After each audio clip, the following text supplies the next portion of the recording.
ఇదిగో చూడండి, ఇది మనం ఆరోగ్యపరంగా వాడే సరస్వతి ఆకు తీగ అన్నమాట. ఇదంతా తీగ మా ఇంట్లో మొలిచింది, చూపించడానికి కోసుకొచ్చా. ఇదిగోండి వేళ్ళు వచ్చినాయి.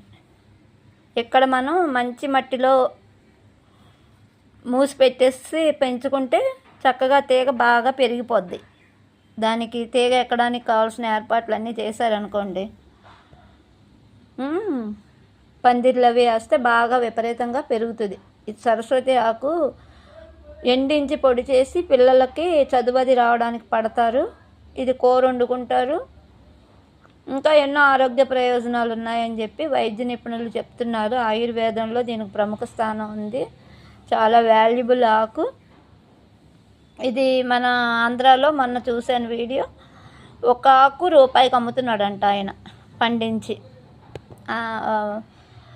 ఆ రకంగా బాగా వాల్యూ ఉంది. తెలిసిన వాళ్ళకి ఈ సరస్వతి ఆకు గురించి బాగా తెలుసు.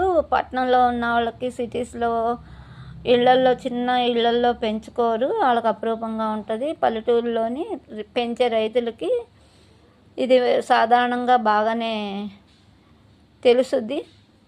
కాబట్టి దీని విలువ తెలుసు కాబట్టి చాలా ఈజీగా పెంచుకోవచ్చు. కాబట్టి పెంచుకొని యూజ్ చేసుకోండి.